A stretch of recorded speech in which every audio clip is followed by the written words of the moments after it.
నీ సేవలో ఎదురైనా ఎన్నో సమస్యలలో నా బలమును చూచుకొని నిరాశ చెందితిని.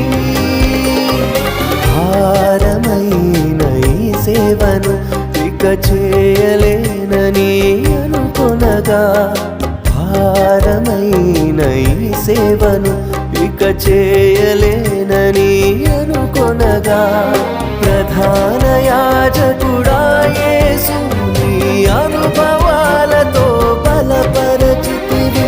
ప్రధాన యాజకుడా యేసు నీ అనుభవాలతో బలపరచితివి. ఎడబాయని నీ కృప